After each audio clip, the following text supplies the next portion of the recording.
Graça e paz a todos. Amém. Se você veio ontem à noite, me ouviu falar sobre duas características do Senhor Jesus que têm faltado na vida de muitos crentes. A primeira é ter olhos para ver as multidões aflitas e exaustas, como ovelhas que não têm pastor. E a segunda característica que eu destaquei ontem foi, ao ver, ter compaixão delas. De fato e de verdade, prezados, temos estado ocupados demais com as nossas demandas e não temos visto estas vidas exaustas, cansadas e necessitadas de salvação. Aprendemos que o Senhor Jesus fez o que fez porque a prioridade da sua vida era fazer a vontade do Pai. Por isso ele fez. Porque a gente faz o que a gente prioriza. E quero repetir também o que disse ontem. Minha oração para esses dias aqui, nesta querida igreja, é que se você ainda não está vivendo uma vida de um discípulo do Senhor Jesus, então eu tenho pedido muito a Deus que Ele me use na sua vida, a fim de que você se torne não somente um membro de igreja, não somente um bom irmão, não somente alguém que está levando uma vida reta. Para o Senhor Jesus é pouco. Ele quer discípulos. Ele quer pessoas que andam aqui nesse mundo como ele andou. Disse também que havia dito no programa Encontro Pastoral de sexta-feira que eu gostei demais do tema deste congresso ou dessa conferência, Consciência Missionária. Gostei demais. E disse que muitos crentes não estão carecendo de informação, de necessidades dentro de casa, necessidades na sua rua, no seu bairro, na sua cidade, no seu estado, no seu país, no mundo. Nós estamos precisando de ter conhecimento sobre a vontade de Deus e, ao tê-la, realizá-la. Antes de falar sobre o assunto que eu desejo abordar nessa manhã, eu gostaria de relembrar com os irmãos algo muitíssimo importante. Nenhum de nós que estamos aqui nesta manhã nasceu salvo do pecado. Nenhum. Não nascemos salvos do pecado. E interessante é que alguém precisou pregar o Evangelho para nós, para que pudéssemos crer. Então há tanta lógica em que quem foi alcançado por alguém que pregou o Evangelho para ele, há tanta lógica em que então esse que foi alcançado alcançasse outro, e outro, e outro, e outro, e outros. Eu faço questão de começar essa mensagem dizendo isso para os irmãos, porque precisamos aceitar um fato inquestionável, queridos. Nossa salvação é resultado da obra missionária realizada por homens fiéis que obedeceram ao ID do Senhor Jesus. Nós somos o resultado do esforço missionário de homens que consideraram a obra missionária não um estilo de vida, mas a própria vida.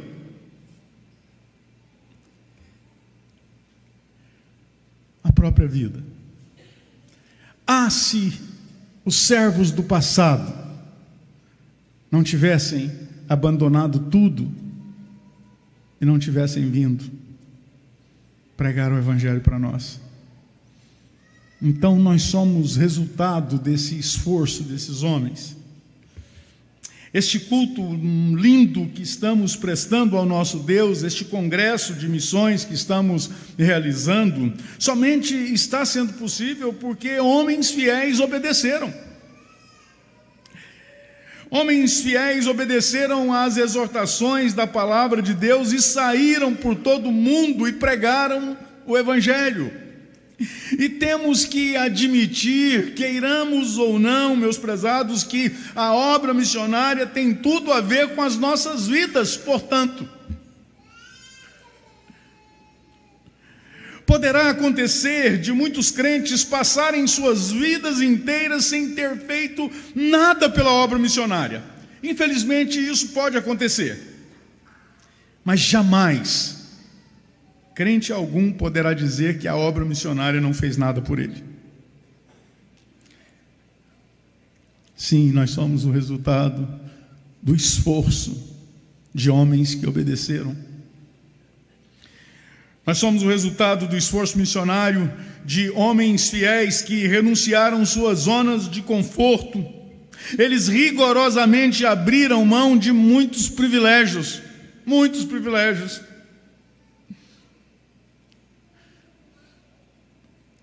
Eu tomei mais consciência disso quando fui visitar nos Estados Unidos um colega muito querido, Calvino Taylor, que está na glória, e foi meu mentor, um dos meus mentores,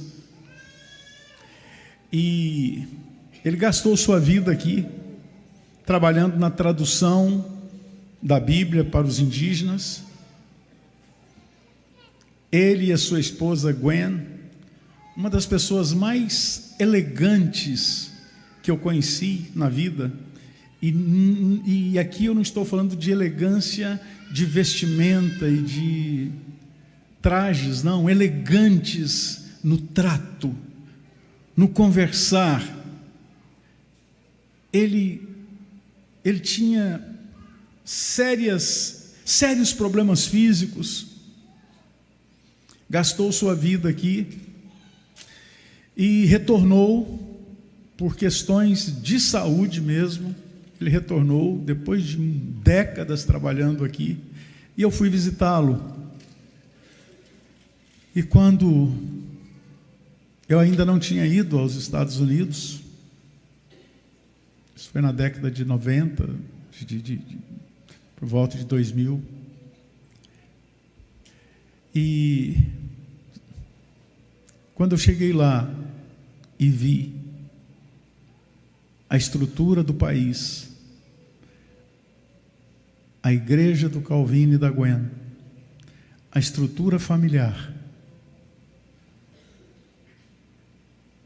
eu fiquei pasmo. Como que um casal desse vai para o Brasil morar numa casinha de tábua no meio do mato? Servos que obedecem.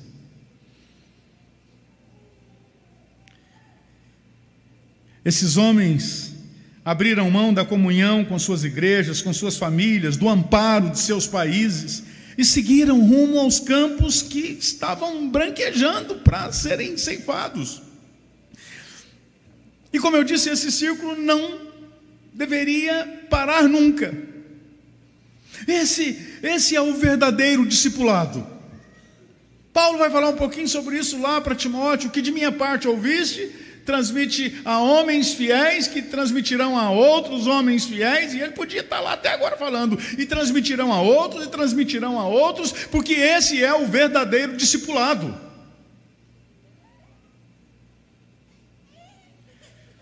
Mas o que precisa acontecer conosco para que sejamos instrumentos de Deus no alcance daqueles que ainda não o conhecem?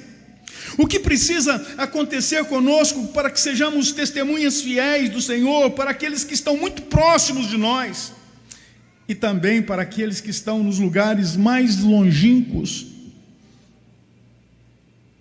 Você tem um funcionário descrente? Ele é seu próximo.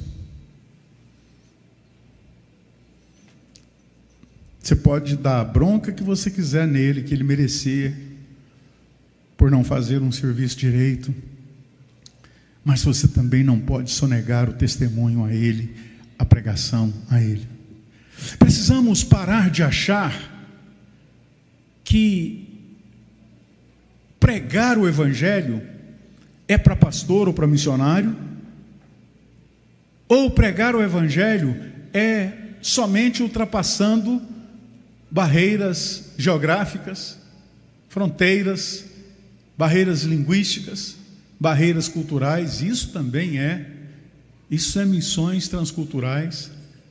Mas o que Deus requer de nós é que nós preguemos, nós contemos para o próximo, que ainda não conhece o Senhor Jesus, aquilo que o Senhor Jesus fez por nós, com as nossas palavras.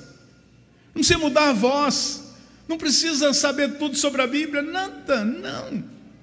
Nenhum pastor sabe tudo sobre a Bíblia. Mas qualquer um aqui sabe dizer o que Deus fez na sua vida. Ontem, depois do culto, eu fui surpreendido com uma jovem linda que entregou a vida dela para o Senhor Jesus. Ela está aqui? A Duda? Eduarda? Não. Mas veio, e eu conversei com ela, aproveitei, ela é tão bonita. Eu falei, depois de ter conversado, orado com ela, eu falei: Duda, você tem namorado? Ela disse: não, pastor. Eu falei: então, olha, agora que Jesus entrou na sua vida, agora que você pertence a Ele, não é? Espera, começa a orar, peça a Deus um jovem maravilhoso, um jovem que serve ao Senhor, que anda com o Senhor, para você começar uma relação de namoro já nas bases do Senhor. E começa a anunciar o que o Senhor Jesus fez por você a partir de agora. A partir daquele momento, ela já tinha uma mensagem para comunicar. Mas o que precisa acontecer? Abra sua Bíblia no livro do Gênesis, capítulo 12. E pediremos ao Senhor, que ama tanto missões, para que Ele fale com poder em nossos corações, através desse texto precioso que relata o chamado de Abrão para uma grande obra. Eu vou ler e os irmãos acompanham. Gênesis capítulo 12, do 1 ao 4. Ora, disse o Senhor a Abrão: sai da tua terra, da tua parentela e da casa de teu pai, e vai para a terra que te mostrarei. De ti farei uma grande nação, e te abençoarei, e te engrandecerei o nome. Sê tu uma bênção. Abençoarei os que te abençoarem, e amaldiçoarei os que te amaldiçoarem. Em ti serão benditas todas as famílias da terra. Partiu, pois, Abrão, como lhe ordenara o Senhor, e Ló foi com ele. Querido Deus, abra os olhos do nosso entendimento, Pai, e desafia o nosso coração, pois clamamos em nome de Jesus Cristo. Amém. Como estamos num congresso ou conferência de conscientização missionária, eu gostaria que todos nós tomássemos consciência nesses dias sobre a importância do nosso envolvimento missionário através de 3 destaques que eu quero trazer para os irmãos, baseado no chamado de Abraão. E a primeira coisa que eu quero destacar é a ordem que Deus deu para Abrão. Ora, disse o Senhor a Abrão: sai.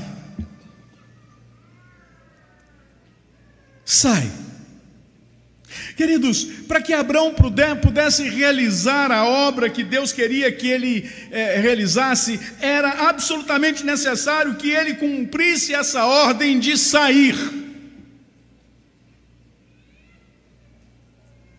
A gente jamais realiza a obra de Deus ficando. A gente pode até ficar no lugar onde está, mas a gente sai de outras coisas. Deus ordenou que Abraão saísse da sua terra. Deus ordenou que Abraão saísse da sua parentela, que saísse da casa dos seus pais. Prezados, Abraão não poderia realizar a vontade de Deus ficando.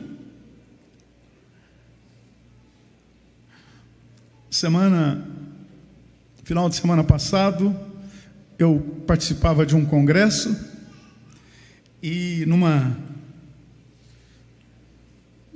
sei como eles chamam aquilo, um bate-papo ali, e uma irmã, ela, não sei se foi eu que usei, alguém usou o texto, aquele que não aborrece pai e mãe, tal, e ela abriu-se para a pergunta, e ela queria fazer uma pergunta para o pastor Hélio. Pastor Hélio, o que significa esse aborrecer pai e mãe para servir ao Senhor? Eu não entendo isso. E aí eu expliquei para ela que estou com 64 anos e que mais de 40 anos eu vivo longe do meu pai, da minha mãe, dos meus irmãos. E disse para ela que às vezes as pessoas não entendem porque acham que a gente tem que deixar de amar pai e mãe. A gente ama mais ao Senhor do que pai, mãe, irmãos ou qualquer outra coisa. Prioridade, lembra?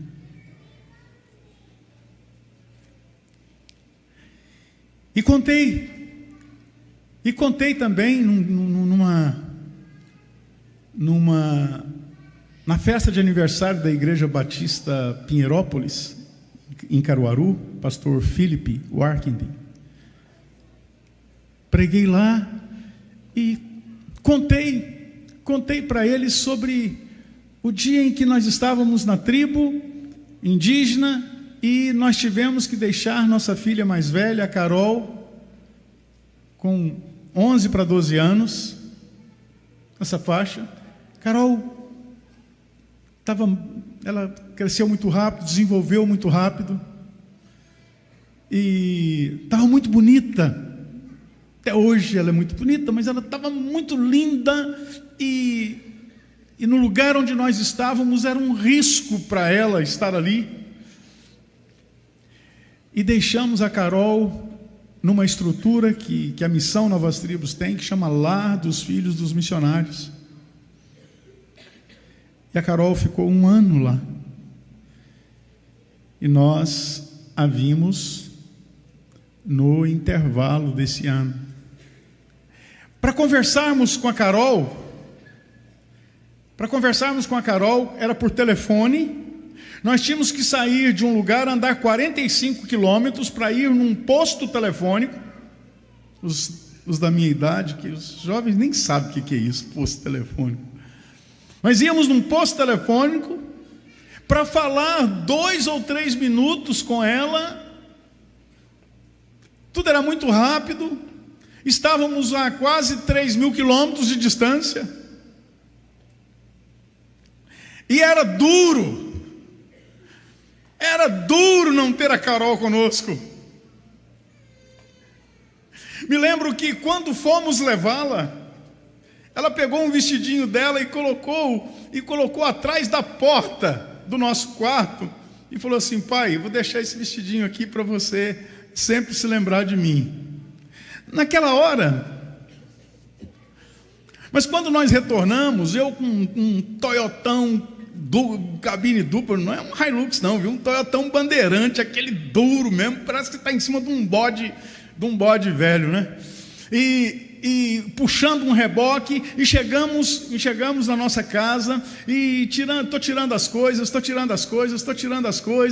e a minha esposa logo desconfiou, mas o velho está demorando demais, e eu estava enrolando ali de fora, porque aí eu sabia o que estava me esperando, porque já quando nós deixamos ela no lar dos filhos dos missionários,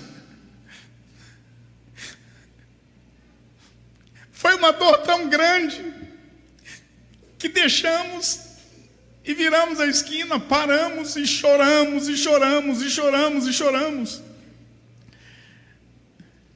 Preciso dizer que só a deixamos porque foi com o consentimento dela e porque a estrutura da Missão Novas Tribos era maravilhosa.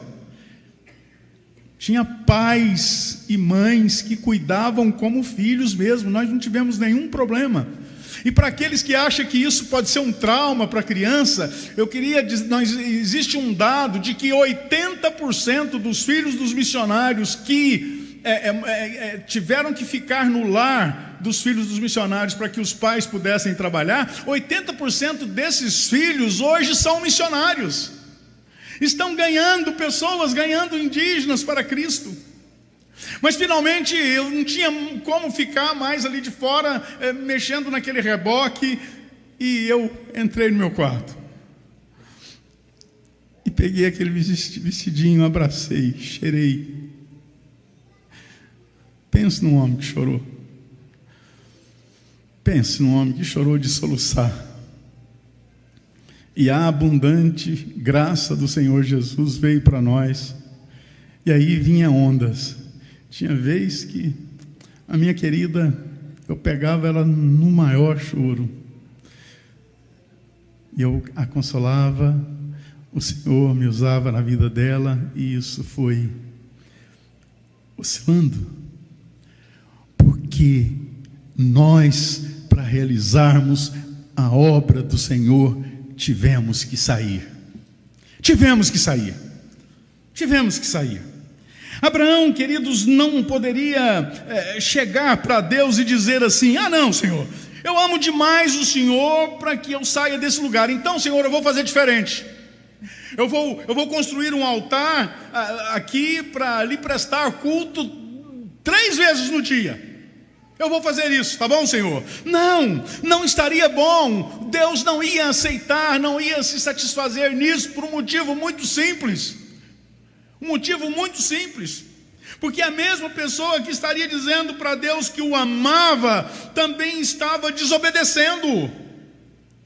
E muitas vezes nós temos feito isso com Deus. Vá ali, fala com aquela pessoa, compartilha.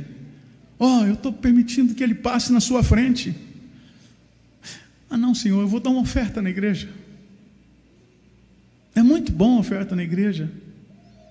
A igreja vive da oferta que os fiéis dão. Mas aqui nós estamos falando de um relacionamento pessoal com Deus. Nós estamos falando de discipulado, nós estamos falando de alguém que, a semelhança do Senhor Jesus, precisa andar neste mundo como Jesus andou. E Jesus andou fazendo a vontade do Pai. Para que Abraão cumprisse os propósitos de Deus, era necessário que ele obedecesse a ordem do Senhor de sair. No caso de Abraão, deixar sua terra, sua parentela, a casa dos seus pais. Mas muito provavelmente no nosso caso, Deus... Queridos, para realizarmos a obra que Deus tem para cada um de nós, é necessário que saiamos um pouco do apego que temos às nossas convicções, às nossas opiniões próprias. E como temos? As nossas opiniões não valem nada quando elas confrontam com a opinião do Senhor, com a vontade do Senhor, com coisas muito claras que Ele já estabeleceu para que fizéssemos.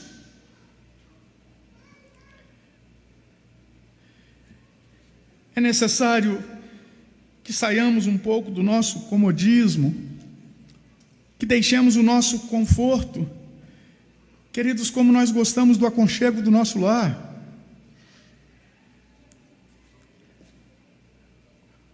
É tudo de bom estar em casa, mas não será bom ficar em casa quando nós temos a nítida compreensão de que Deus nos quer em determinado lugar, fazendo determinada coisa. O fato é que nós temos supervalorizado tudo aquilo que está em nossa volta. Abraão, por exemplo, para ser útil para Deus na sua grande obra, teve que renunciar às riquezas que estavam ao redor dele. Abraão vivia numa estrutura muito grande. Precisamos sair de onde estamos, queridos, para chegarmos aonde cada ser humano que perece sem o Senhor Jesus está. Precisamos de deixar de pensar um pouco em nós mesmos, em nossas necessidades, para pensarmos no povo que tem a maior necessidade de todas, a necessidade de ter um encontro com o Senhor Jesus para a salvação de suas almas. Trabalhei 8 anos entre os índios pancararus, e jamais vou esquecer da Vera. Eu fazia um discipulado numa casa, para um grupo de umas 15 pessoas, e Vera ia muitas vezes naquele encontro. E a Vera era alguém que era tão viciada na bebida, que conta-se que ela comprava álcool no posto de gasolina, às vezes, para beber. Os lábios dela eram esbranquiçados. Tinha 5 filhos, mas não cuidava de nenhum. Era um horror a vida dela. Mas ela ficava escutando a palavra que eu levava para aquele grupo, aquele discipulado. Então, testemunho dela. Então ela contou que um dia ela chegou na casa dela, muito impactada. Ela disse que ficou de cócoras num canto do casebrezinho que ela morava. Ela agachou-se ali e começou a falar com Deus. Como ela era analfabeta, então ela disse que ficava ouvindo a minha voz, ouvindo tudo que eu estava ensinando. Ela disse que assim que ela não se esquecia do que aprendia. Então, nesse dia bendito, ela se agachou ali e falou com Deus: Senhor, eu aprendi hoje com o pastor Hélio que não dependeu de mim nascer pecadora. Eu nasci pecadora e não tive escolha. Mas eu aprendi hoje que eu tenho escolha. Eu tenho escolha de para onde eu quero ir, que vida eu quero levar. Então eu quero escolher te servir. Eu quero escolher andar contigo. Senhor, salva a minha vida.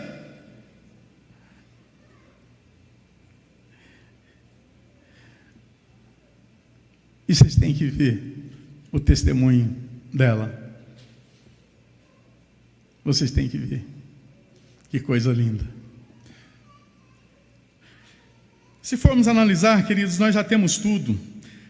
Temos a maravilhosa salvação em Cristo, a doce companhia do Espírito Santo de Deus em nossas vidas. Temos a bendita esperança de que vamos viver com o Senhor no céu. Nós já temos tudo, prezados. Nós já temos tudo. Por isso que eu gosto muito da oração de Abacuque. Ainda que a figueira não floresça, ainda que não haja fruto na videira, ainda que o produto da oliveira minta, ainda que nos currais não haja gado, ainda que não tenha nada no meu armário, todavia eu me alegrarei no Deus da minha salvação.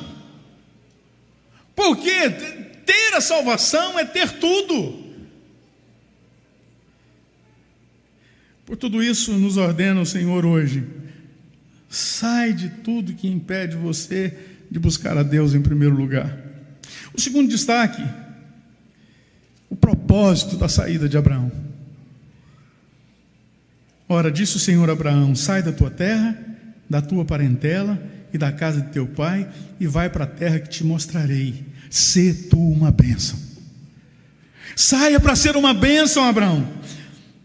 Sai, Abraão, mas não mais para cuidar das suas coisas, não mais para dar prioridade aos seus afazeres, não mais para viver em função dos seus familiares. Saia para ser uma bênção, saia para edificar, saia para salvar. Saia, Abraão, para ser instrumento de Deus na salvação do mundo que jaz no maligno e que perece sem o conhecimento de Cristo.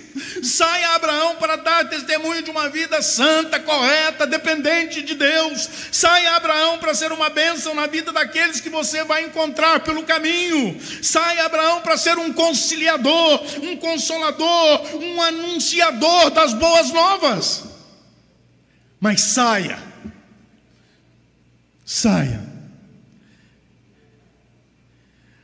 Abraão, para ser um embaixador do reino. Saia para falar como se Deus exortasse por seu intermédio. Seja uma bênção. Seja uma bênção.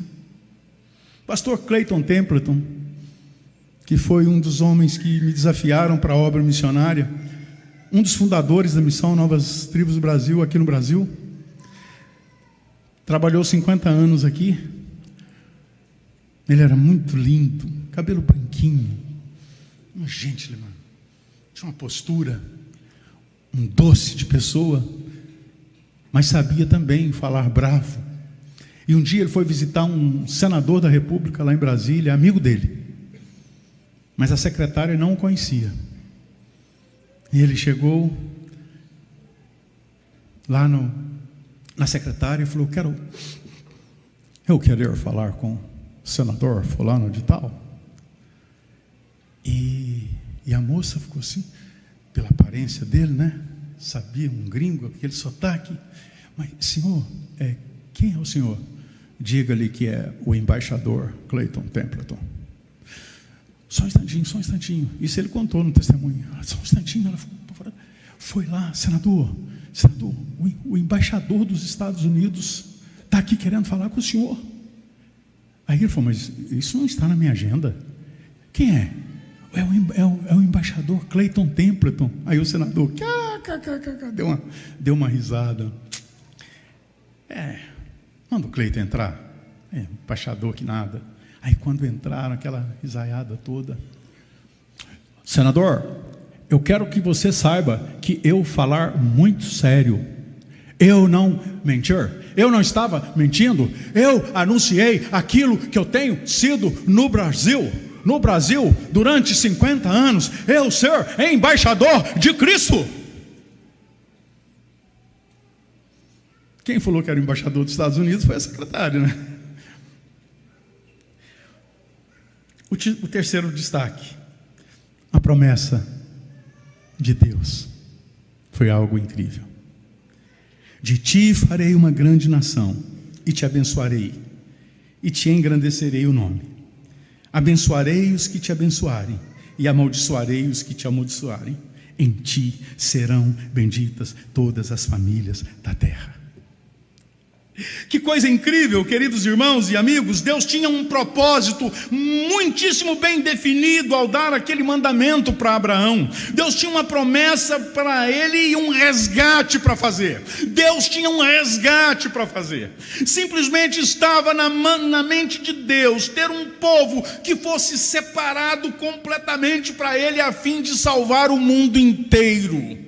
Aí então Deus promete grandes coisas para Abraão. Ele vai dizer: te mostrarei a terra em que vais habitar. E aqui eu quero que você saiba que se Deus te chamar, Deus tem planos absolutamente definidos para você. Se Ele te chamar para uma obra específica, creia nisso. Creia nisso. Eu trabalhava numa multinacional, eu deixei tudo para ir para trabalhar com povos indígenas, sem sustento, porque a Missão Novas Tribos do Brasil não assalaria os seus membros. Então eu fui para o seminário, a minha igreja pagando o seminário para mim, não tinha sustento algum, mas nunca, nada nos faltou.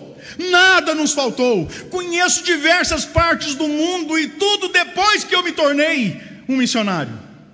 Depois que eu tornei um missionário, fui pregar num treinamento de líderes na Rússia, em Moscou, na Polônia e na Ucrânia. E teve um momento que eu estava com em torno de 90 líderes me escutando, eu e mais 2 colegas pastores. E eles me ouvindo, e eu naquele momento ali pensei, meu Deus, aonde que eu estou? Aonde que eu estou? Eu, quando tomei a decisão de me tornar um missionário entre os indígenas, eu pensei, estava tudo bem para mim, pronto, os meus sonhos, lugares que eu gostaria de conhecer e tudo, isso não vai acontecer mais. Mas foi o contrário. Eu tenho consciência de que tive oportunidades ao longo desses mais de 30 anos de ministério que eu jamais teria se eu estivesse trabalhando secularmente. Te mostrarei a terra em que vais habitar. Você não vai ficar vagando por aí não, Abraão. Eu não vou tirar você da sua terra para que você fique sem um lugar, não. Muito pelo contrário, vou te dar uma terra preparada, vou te dar uma terra onde mana leite e mel, onde há fartura de todo tipo. Vou suprir toda a condição que você precisar, para que você cumpra o meu objetivo de ser uma bênção, de você ser uma bênção com a sua vida, Abraão. Eu estou te chamando para te usar. Eu estou te chamando para glorificar o meu nome através da sua vida, Abraão. E Deus está dizendo isso para você nesta manhã. Eu não te chamo para passar vergonha. Eu não te chamo para você pagar mico, não. Eu te chamo porque eu tenho uma obra bem definida. Eu tenho um lugar para você. De ti farei uma grande nação.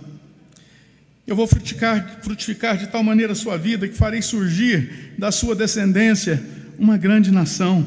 Notem, queridos irmãos, que não é Abraão que irá fazer, mas Deus o fará. Esta é a questão. Se Deus colocar algo para você fazer na obra dele, saiba que o Deus que chama é o Deus que vai à frente, é o Deus que realiza, é o Deus que nos capacita. Ele conhece a nossa estrutura e sabe que somos pó. Então, se ele chama pó para servi-lo, então ele sabe que vai ter que fazer alguma coisa com esse pó. Vai ter. Pode acreditar. Eu estou aqui. Todas as vezes que você vê o pastor Edson aqui, não pensa que a gente está aqui achando que a gente é capaz de fazer o que Deus está mandando a gente fazer, não. Não é, pastor? A gente vem, a gente faz na confiança de que Deus vai nos usar. Porque senão Ele teria deixado a gente no trabalho secular. Mas alguns Deus chama para ministérios específicos, mas Deus chama cada um para testemunhar dEle. É Deus que faz. Ele que é a videira verdadeira, nós somos os ramos, precisamos apenas estar nele. Precisamos estar nele. Te abençoarei e te engrandecerei o nome. Que promessa gloriosa. Podem imaginar uma coisa dessa? Ouvir da boca de Deus que seremos abençoados. Ouvir da boca de Deus que tudo que colocarmos na nossa mão será bem sucedido. E que isso não tem nada a ver conosco, mas sim com o propósito de Deus mesmo. O propósito que Ele tem de ter um povo que anuncie as boas novas para o mundo inteiro. Que isso não tem nada a ver conosco, mas sim com a capacidade que Deus tem de realizar tudo segundo o seu poder na vida daqueles que se dispõem a levar uma vida para Ele.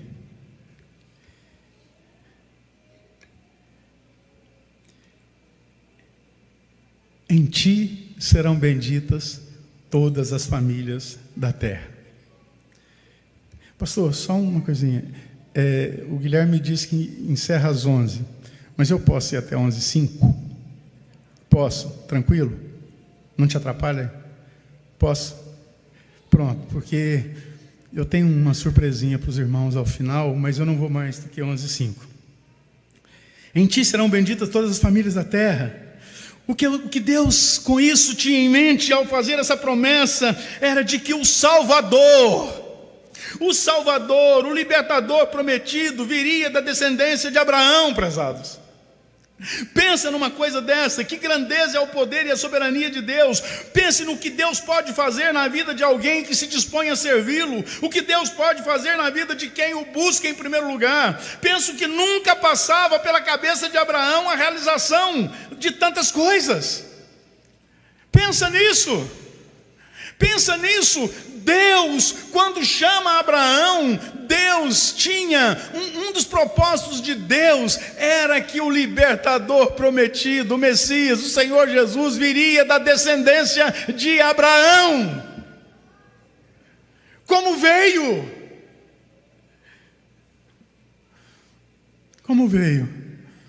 E aí eu gosto de falar sobre o meu tio Mário. O primeiro crente da família, um carpinteiro, irmão da minha avó. Todo mundo morava na roça, na fazenda. Por isso que eu tenho essa cara de roceiro, e esse linguajar de roceiro. Todo mundo, até hoje minha família toda. E o tio Mário se converteu. Morava na cidade, o tio Mário. E se converteu, aí... família enorme. Tio Mário falou: eu tenho que pregar o evangelho para minha família. Tio Mário foi para a roça, foi pregar o evangelho para a vovó Alice. Pregou, ganhou a vovó. A mamãe se converteu naquela leva. Mamãe era adolescente.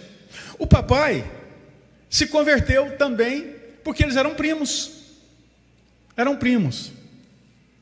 Aí, mamãe começou a namorar o papai. Papai e mamãe, tudo primeiro beijo, primeira pessoa que meu pai pegou, a moça que meu pai pegou na mão e tal. Uma coisa linda. Os dois se casaram, tiveram 8 filhos. Meu irmão mais velho é pastor presbiteriano. Gostaram aí? O meu irmão abaixo de mim é pastor presbiteriano. Eu sou batista. Eu nasci num lar presbiteriano. Eu nasci e amo a igreja presbiteriana e fui instruído de uma forma maravilhosa. E quando chegou no tempo de Deus, eu aceitei um apelo e eu então me tornei, atendi aquele apelo para ser missionário, para trabalhar com os indígenas. E fui para a tribo. E aí eu soube que e nunca tinha encontrado mais o tio Mário, porque morávamos em cidades diferentes. Mas um dia eu fiquei sabendo que o tio Mário estava muito doente. E então eu falei: não, eu preciso encontrar com o tio Mário. E eu fui lá no tio Mário estava numa cama. E ele gostava demais de mim, ele perguntava de mim, ele sabia da minha conversão, porque todo mundo da minha família demorou a acreditar que eu tinha me convertido, sabe? Mas não vamos entrar em detalhe. Porque dos 15 anos aos 22 foi uma tragédia. Cheguei para o tio Mário, falei: tio Mário, e contei para ele um pouco da minha história. Tio Mário, eu estou trabalhando, eu sou um missionário, tio Mário, eu estou pregando o evangelho para os índios. Eu tenho ganhado almas, tio Mário. E o tio Mário deu parece que o rosto dele resplandeceu. E ele era bem enfático. E ele levantou os bracinhos dele assim na cama e falou: Senhor, o Senhor pode me levar em paz, Senhor. O Senhor pode me levar em paz. Agora eu te pergunto, você acha que o tio Mário imaginava que quando fosse para aquela roça anunciar o evangelho de primeira ali, você acha que no frigir dos ovos a irmã dele ia ter um neto um neto que ia se tornar pastor, missionário, ia trabalhar no meio dos índios, ia estar aqui na quarta igreja hoje, e a tribo que eu plantei, o pastor daquela tribo, fui eu que ganhei para Cristo, pela graça de Deus. Eu sustentei o Rogério, enviei o Rogério para se preparar para o seminário. Hoje o Rogério está numa igreja Pancararu, pregando o evangelho, a coisa mais linda, uma igreja com uma frequência de entre 90 e 100 membros, dentro de uma tribo indígena. Será que o tio Mário imaginava isso? E você não imagina o que Deus pode fazer se você obedecer. Você não tem ideia. Você não tem ideia. Você não tem ideia. Como eu não tenho, como o pastor Edson não tem.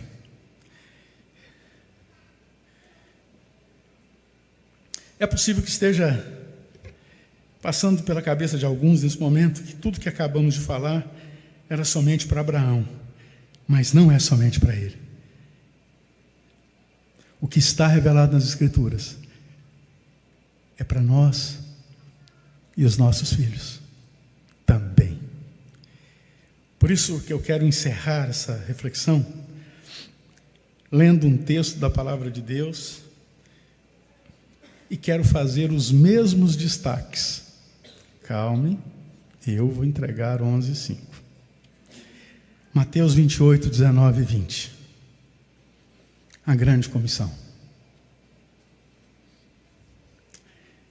Ide, portanto, fazei discípulos de todas as nações, batizando-as em nome do Pai, do Filho e do Espírito Santo, ensinando-os a guardar todas as coisas que vos tenho ordenado.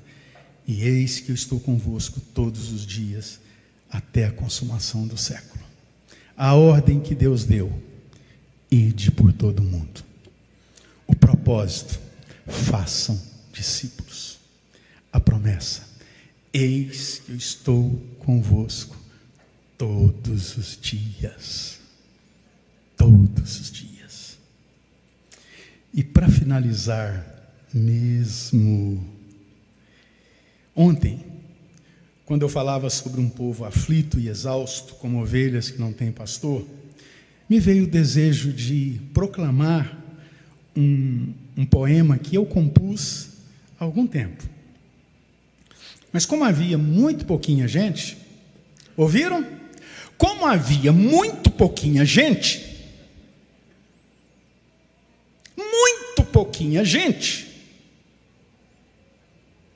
então eu sacrifiquei o pouquinho que estava aqui, mas Deus estava aqui, Deus operou, tivemos até uma decisão belíssima, mas muito pouquinha gente, um puxãozinho de orelha aqui, viu gente? Não combinei nada com o pastor Edson, não, mas eu a princípio pensei assim: esse povo não gosta de mim não, sou eu que vou pregar, ficar sabendo que era eu, então, mas deixa para lá, né? Então eu resolvi declamar essa poesia hoje, e nela eu faço uma pequena adaptação para esse momento que estamos vivendo aqui. Só que enquanto você ouve, eu gostaria que você... Alguém do teclado? Neto, por favor, bem baixinho.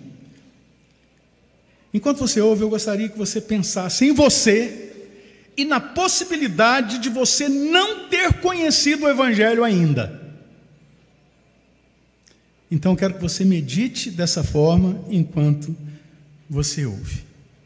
O título desse poema que eu compus há alguns anos, eu gosto de fazer uns versinhos. Você se importa?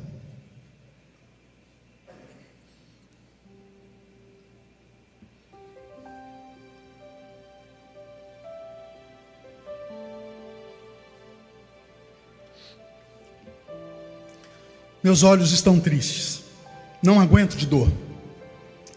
Sinto medo continuamente, um verdadeiro pavor. Tenho um enorme vazio no peito e uma grande amargura na alma. Uma vida difícil, sem jeito e nada que ofereça calma. O vício é meu lenitivo para lidar com a frustração. E fica tudo mais árduo, não tem fim a desilusão. Sou um desconhecido de mim mesmo, meu nome é perdido, nada me é favorável, fui mesmo esquecido. Em minhas noites insones, geladas e de solidão, só encontro quem me abandone. Que cruel situação. Minhas manhãs não as quero. É o pior dos momentos. O que terei pela frente é desespero, é sofrimento. Pessoas me molestam, outras me fazem mal. Será que todos apenas detestam e o amor não é real? Ando frenético atrás da felicidade e concluo cético: jamais encontrarei, é raridade. Sou escravo de um mau senhor, sou meu maior inimigo, levo uma vida de horror, vivo em constante perigo. Mas que vida é essa então? Vida? Isso não é vida não. Na verdade isso é morte, isso é separação. Estou perecendo na mais pura escuridão, meus ossos estão doendo, clamo por compaixão. Não dá mais para mim, não dá para continuar assim, passei do meu limite. Se há alguém por perto, por favor, grite, grita bem alto, me ajude, grita bem fundo, apareça, me salva desse mundo, compadeça, socorre esse moribundo. Afinal, será que não há alguém, nenhum que se importa? Não haverá alguém, quem sabe, lá dentro, depois da porta? Será que ele ouvirá, se importará e sairá? Terá ele compaixão? Esquecerá a reputação e me trará salvação? Ouço passos lentos. Terá chegado o meu alento? Está cada vez mais perto. Será o fim do meu deserto? Será que alguém vai me socorrer? Quem pode ser? É você, quarta igreja, para me acudir nessa peleja? É você, quarta igreja, com o alívio que a minha alma deseja? É você, quarta igreja, bendita seja. É você que acordou para esse morto. É você que deixou o seu conforto. É você, bom samaritano, para livrar-me do engano. É você, amoroso pregador, para anunciar o Salvador. É você depois da porta. É você.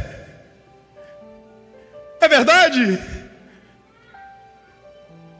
Você se importa?